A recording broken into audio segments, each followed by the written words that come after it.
What up, y'all? It's your boy, Mr. Downtown Melo. You're listening to the Entertainment Report on iHeartRadio, live from Dubai for Friday, March 1st, 2019, delivering some major stories and trends going on in the world of entertainment and beyond. You can follow the show on Facebook, Twitter, or Instagram. Facebook.com/Entertainment Report with Ray Melo, that's RAYMELO, on Twitter at The Enter Report, or on Instagram at The Entertainment Report. You can listen to the show anytime you want on iHeartRadio. Just go to iHeart.com or your iHeart phone app, search for The Entertainment Report, and it'll take you to the page. Bond 25 may have found its villain. Collider reported Wednesday Rami Malek is in final talks to portray the villain in a new James Bond movie starring Daniel Craig. Sources said Malik's team was able to negotiate a shooting schedule that works for the 37-year-old actor. Variety previously reported Malik's commitments for the final season of Mr. Robot would conflict with Bond 25. Variety said Wednesday producers have met with other actors but remain interested in Malik. The two teams have reportedly worked for months to accommodate both shoots. Bond 25 has yet to cast two new female roles, a new M16 agent and an accomplice to the main villain. Producers are scheduling further chemistry reads with Craig, who will reprise Bond in the film. In addition, producers are seeking talent for a new CIA agent role. Tell Me a Story stars Billy Mugginson, is reportedly the top choice to play the character. Bond 25 will mark Craig's fifth and final movie as Bond. The film is directed by Cary Joe Fukunaga and will co-star Leah Seydoux, Ralph Fiennes, Naomi Harris, and Ben Whishaw. Malik plays Elliot Anderson on Mr. Robot, which will return for a fourth and final season on USA Network this year. He is also known for his Oscar-winning role as Freddie Mercury in the film Bohemian Rhapsody. Will Smith will not be reprising his role as assassin Deadshot in Warner Bros. And DC's new Suicide Squad film from James Gunn.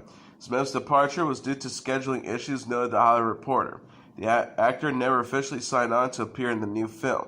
Deadline also confirmed Smith's exit from the villain-focused franchise. Smith was introduced as Deadshot in 2016's Suicide Squad, which also starred Margot Robbie as Harley Quinn, Jared Leto as the Joker, and Viola Davis as Amanda Waller. The movie featured a group of villains put together to take on secret missions for the government in exchange for lighter prison sentence. Gunn, best known for helming Marvel's Guardians of the Galaxy series, is writing and directing a new project which is titled The Suicide Squad. Gunn's version is described as a new take on the series. No casting has been announced. Smith's exit comes after Ben Affleck recently stepped down as Batman. The pair faced off against each other as Batman and Deadshot in Suicide Squad. Robbie, meanwhile, will be reprising her role as Harley Quinn in Birds of Prey and The Fantabulous Emancipation of One Harley Quinn, which is set to arrive in theaters on February 7th, 2020. Smith will next be seen as Genie in the Disney's live-action remake of Aladdin, which is set to arrive in theaters on May 24th. Lionsgate has released an online and action-packed expletive-laden red band trailer for its Hellboy remake, starring David Harbour, Mila Jovovich, Ian McShane, and Daniel Day Kim. The 2.5-minute preview has gotten nearly 500,000 views since it was posted on YouTube Thursday. The clip shows Nina the Blood Queen, a 5th century sorceress, returning in modern times to destroy the world and try to persuade Hellboy, a red-horned evil-fighting demon, to help her. She tells him, out of the ashes a new Eden will emerge. His reply, okay, I appreciate a prophecy with more relatable stakes. The pair later kiss at what appears to be blood pours down on them. The villain says, we belong together, you and I. Hellboy answers, we do, but this is not going to work because I'm a Capricorn and you're fucking nuts. The R-rated graphic novel adaptation is set to debut in theaters on April 12th. Neil Marshall helmed the movie.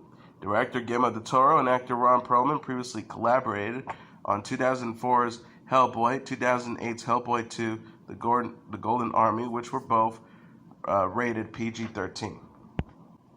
Warner Bros. Has re-released its musical romance, A Star is Born, in North American theaters for a one-week encore engagement.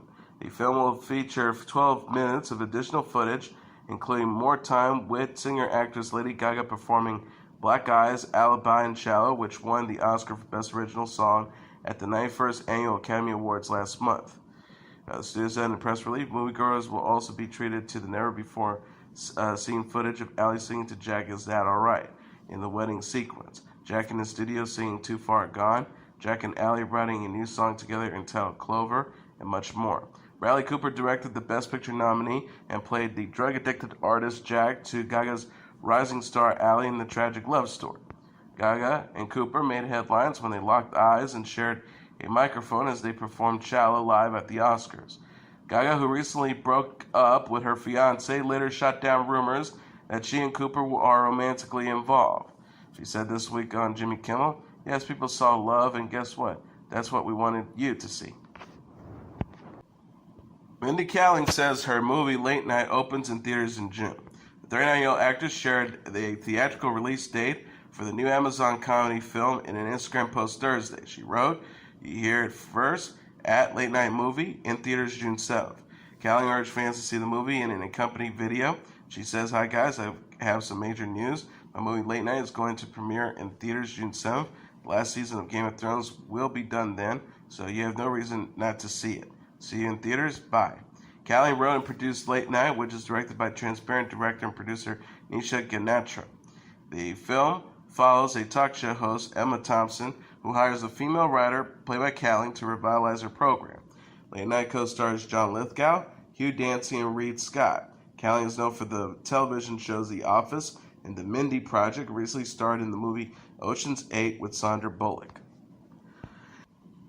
Tyrese Gibson has signed up to portray late R&B legend Teddy Pendergrass in an upcoming biopic from Warner Brothers. Gibson will also be producing the film through his Voltron Pictures banner alongside Empire co-creator Lee Daniels and Donald DeLine through DeLine Pictures. Pendergrass's widow Joan Pendergrass is executive producing. Warner Brothers, who has acquired the life rights to Pendergrass, has tapped Little Marvin to pen the script. Marvin is the creator behind the Amazon upcoming event series Them.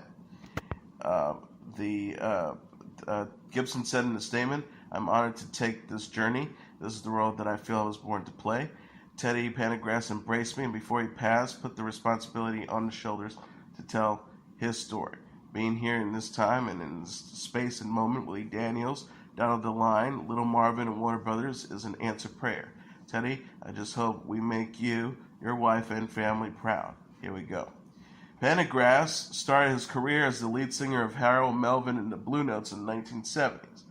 He then started a successful solo career, releasing 4 consecutive platinum albums. Pendergrass is best known for his hit songs Close the Door and If You Don't Know Me By Now. Pendergrass was left paralyzed from the waist down after a 1982 car crash. He famously learned how to sing again and performed at the historic Live Aid concert in London in 1985. Pendergrass died at the age of 59 in January 2010 due to complications from colon cancer surgery. Emma Roberts will star in a new romantic comedy from Netflix. The only confirmed Friday, the 28-year-old actress will have a lead role in the movie Holiday. Variety says Holiday follows 2 singles fed up with the pressures of having a date for the holiday events. The pair agreed to each other's +1 for holiday celebrations over the course of a year. John Whitesell will direct the film from a script by Tiffany Paulson with Mac G and Mary Viola of Wonderland to produce. The movie marks Wonderland's 5th collaboration with Netflix. Netflix confirmed Roberts' casting in a tweet Friday. Roberts will play Sloane, one of the singles, with the other Jackson still to be cast. The post reads, "When their families won't stop ambushing them with awkward dates, 2 singles make a pact to be each other's +1s at every holiday celebration over the course of the year." Emma Roberts stars in our new movie, Holiday. Roberts is known for starring in the Fox series Scream Queens and the FX show American Horror Story. She'll return in American Horror Story Season 9.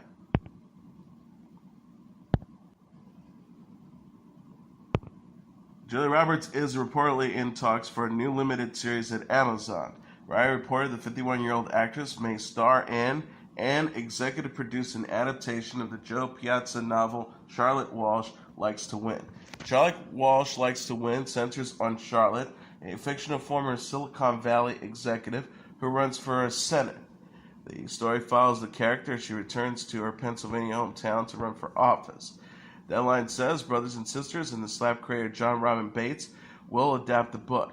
He will also executive produce with Roberts, Lisa Gillian, Laura Lewis, Paul Lee, and Mark Rubel. Roberts previously teamed with Amazon on the series Homecoming. She starred in season 1 and continued to serve as an executive producer on the show's second season. Pop singer Kelly Clarkson is the host of the Billboard Music Awards show for a second year in a row. Clarkson tweeted Thursday, "I had so much fun hosting the BBMAs last year. I'm doing it again. This year we're going to turn it up a notch. Join me live Wednesday, May 1st on NBC, #BBMAs. The message includes a brief video of Clarkson pulling in an electric cord to turn on a sign that lit up and says 2019 BBMAs. The message includes a brief video of Clarkson plugging in an electric cord to turn on the sign that lights up. Clarkson is headlining the Meaning of Life concert tour across North America. She also recently announced she will star in her own daytime talk show.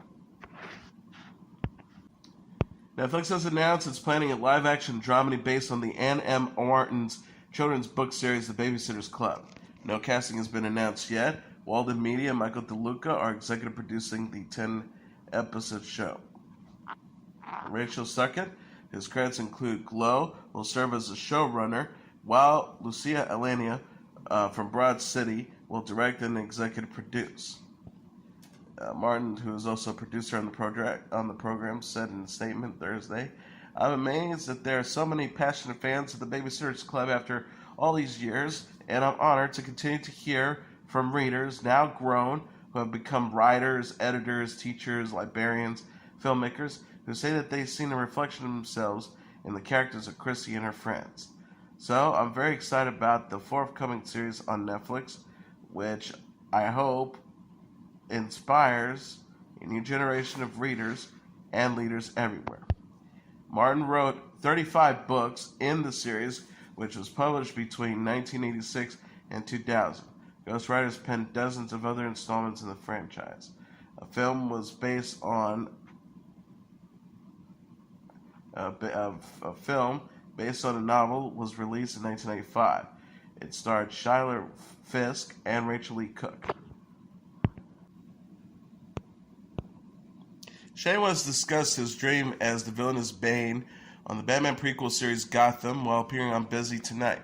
West told host Busy Phillips on Thursday, "I would think that most guys and girls, men and women, if they are in the industry, would love to play a superhero or a supervillain of some sorts." The actor continued, "In this case of me, I hadn't done that, so it's kind of my first opportunity to play my favorite DC villain of all time, and for them to come to me because they have this idea of how they want to do this, their interpretation of Bane, I really couldn't say no."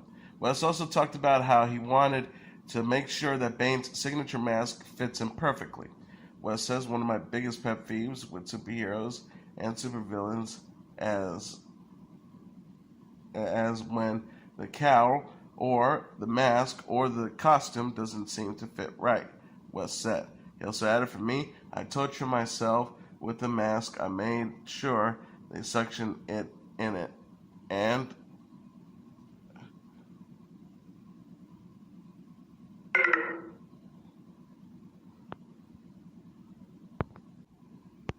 for me, I torture myself with the mask. I make sure they suction in it.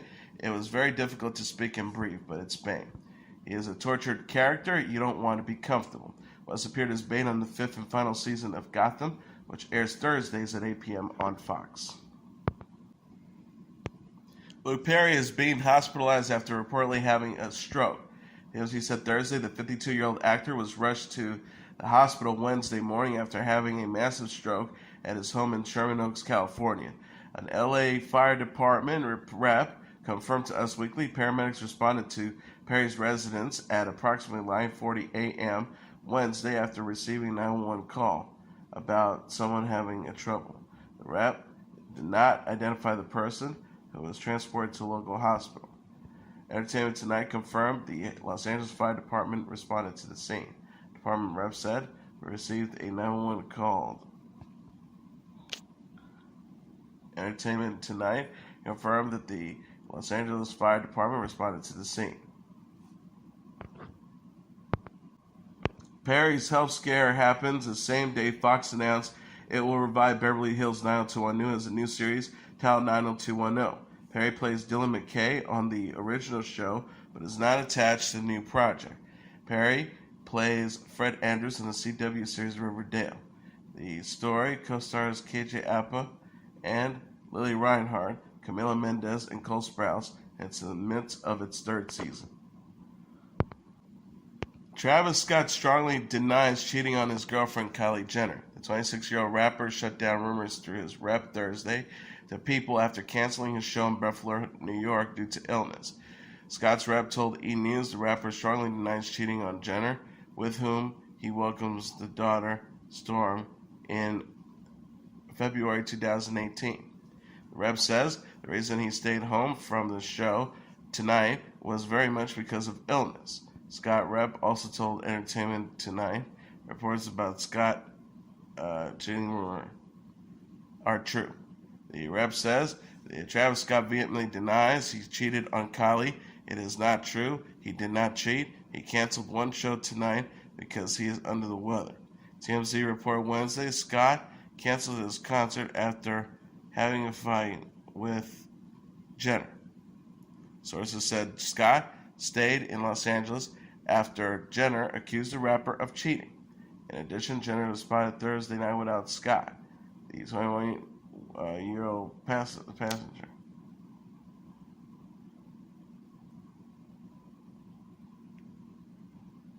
In addition, Jenner was spotted Thursday night without Scott. The 21-year-old television personality stepped out with friends at La Prigoleta restaurant before visiting Delia Lounge. Scott said in a tweet Wednesday he was under the weather and unable to perform. He wrote, "Buffalo, I'm so sorry I can't perform tonight. I'm under the weather. Can't pull up without full rage. Show's rescheduled to March 10th. All tickets are valid. See you soon." The rumors about Scott follow news. Jenner's sister, Khloe Kardashian, had split from Tristan Thompson. The couple reportedly called it quits after Thompson cheated with Jenner's best friend, Jordan Woods. The Academy Award-winning composer of Porgy and Bess and My Fair Lady, Andre Previn, died at the age of 89 on Thursday, his representatives have announced. Previn's management company, IMG Artists, confirmed the news in a memorial post detailing his career achievements. IMG Artists says, "We send our deepest sympathies to the family and friends of Andre Previn. He is a true immortal and will continue to inspire and be loved for generations to come. Rest in peace." Previn's manager, Linda Pertafak, told CNN that she died after her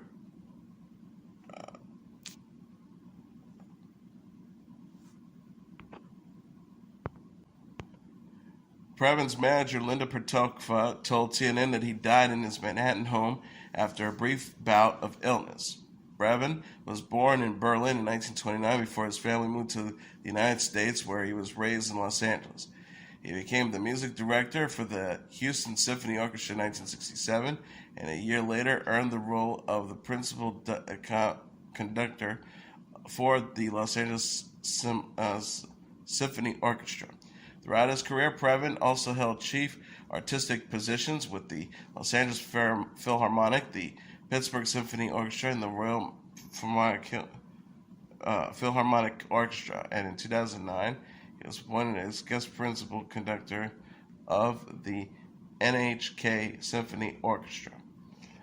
Eugene Drucker of the Emerson String Quartet said, "We and the Emerson String Quartet have very fond memories and working together."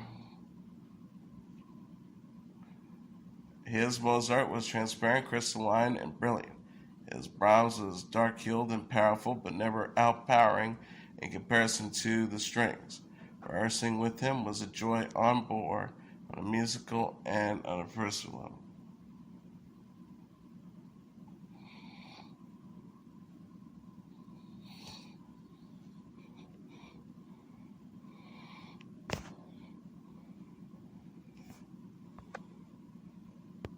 Previn composed scores for a number of films, earning 4 Oscars, 10 Grammy Awards, and the Grammy Lifetime Achievement Award.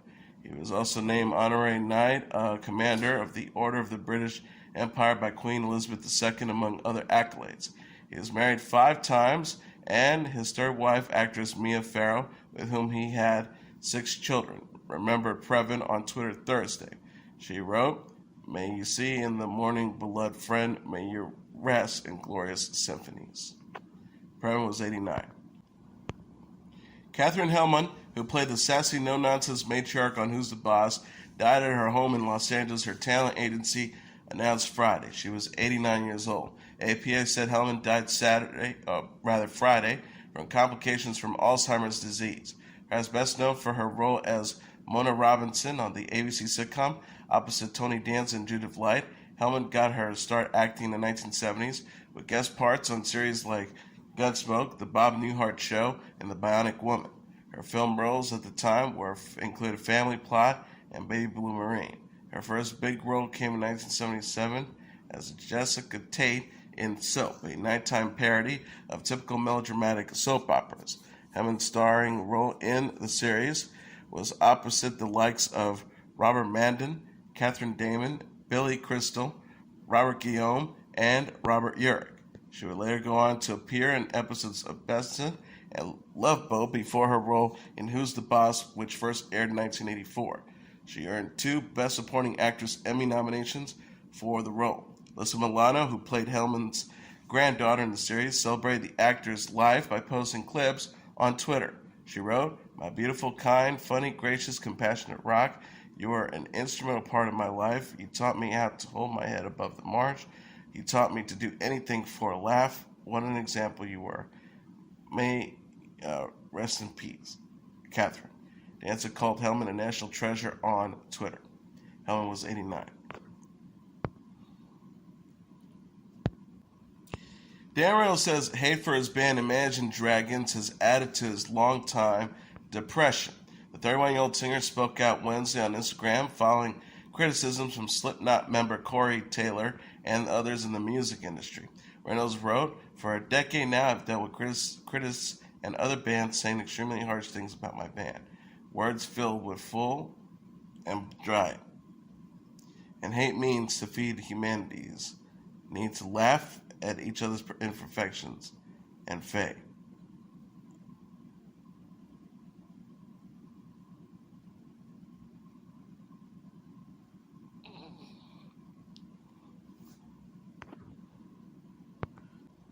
He also added, "I stood silently and taken it for years. It has added to the depression I've dealt since youth. I don't say this in search of sympathy, but just as a fact."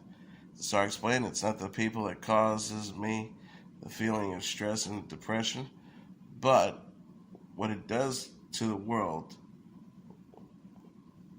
we as a band have created. How could it be possible to make how could it possibly make a kid feel not cool listening to Imagine Dragons? I hate that thought." Reynolds called out Slipknot, the 1975 Foster the People and Smashing Pumpkins, for speaking poorly of Imagine Dragons instead of supporting the group as a fellow artist. He says, "I don't feel anger towards them, actually, just more of sadness that is an industry embraces even through mentality."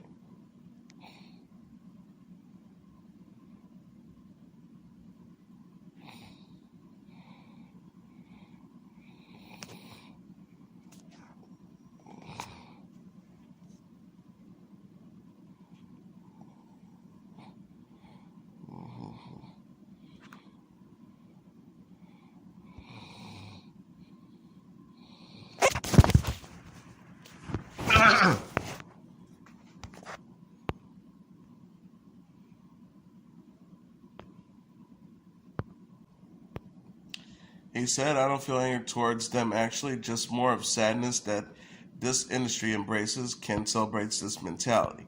I wish I had felt like a place where artists stood by each other and support one another regardless of our different tastes and voices." Reynolds says Imagine Dragons will keep on making music and spread a message of positivity and empowerment. He wrote, "My bandmates are some of my best friends. We are authentically ourselves and strive to bring positivity and empowerment to the world. We'll continue to do just that. Taylor had said in an interview with Jonesy's Jukebox last week, Imagine Dragons have replaced Nickelback as the most hated band in music. Taylor said of Nickelback, they are passing on the baton to the Imagine Dragons, and I love it. He added, Imagine Dragons is awful, so that's cool. Yeah, people are slowly coming back to appreciate Nickelback and then just turn their irksome ire towards Imagine Dragons. Imagine Dragons last released the album Origins in November. The group is known for such songs and singles as Radioactive, Demon, On Top of the World, and Thunder. Selena Gomez has a new song out with J Balvin. The 26-year-old singer teamed up with J Balvin, Benny Blanco, and Tani on I Can't Get Enough, which debuted Thursday. I Can't Get Enough features a stripped-down beat and Gomez's vocals in the chorus. The official audio features a photo of Gomez, J Balvin, Blanco, and Tani wearing under a white comforter. Blanco had promoted the song in a tweet Wednesday ahead of its release.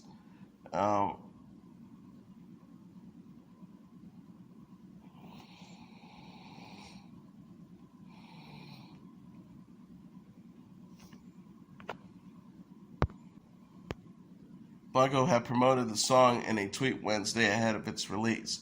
He wrote, Tomorrow, 5 a.m. Pacific Standard Time, I Can't Get Enough at J Balvin, Tani, at Selena Gomez. I Can't Get Enough is Gomez's first release since the Julia Michaels song Anxiety, which debuted in January.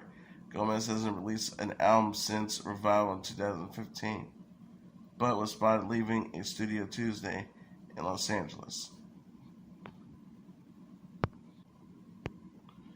Solange surprised fans on Friday with the sudden release of her fourth studio album titled When I Get Home. The 19-track project features Solange collaborating with the likes of Tyler the Creator, Gucci Mane, Pharrell Williams, The Dream, Earl Sweatshirt, Metro Boomin, Scarface, Cassie, and Devin the Dude, among others. Solange announced on Thursday that When I Get Home will be dropping at midnight on Friday, along with the cover of the album, which featured herself wearing a unique jewelry piece on her face. When I Get Home is available on Spotify streaming service, Amazon, Pandora, and Tidal. The singer also released a number of tracks on YouTube, including Way to the Show and Dreams. The album followed the release of 2016's A Seat at the Table, which included the singles Crane in the Sky and Don't Touch My Hair. And that is your entertainment report for Friday, March 1st, 2019. I'm your host, Mr. Downtown Ring Melo. I'll be back on Monday to deliver some major stories and trends going on in the world of entertainment and beyond. You can follow the show on Facebook, Twitter, or Instagram. Facebook.com/Entertainment Report with Ray Melo. That's RAYMELO. On Twitter at The Enter Report, or on Instagram at The Entertainment Report. You can listen to this episode or any previous episodes of The Entertainment Report anytime you want on iHeartRadio. Just go to iHeart.com or your iHeart phone app. Search for The Entertainment Report, and it'll take you to the page. Everyone have a great weekend. Good night, and God bless you all.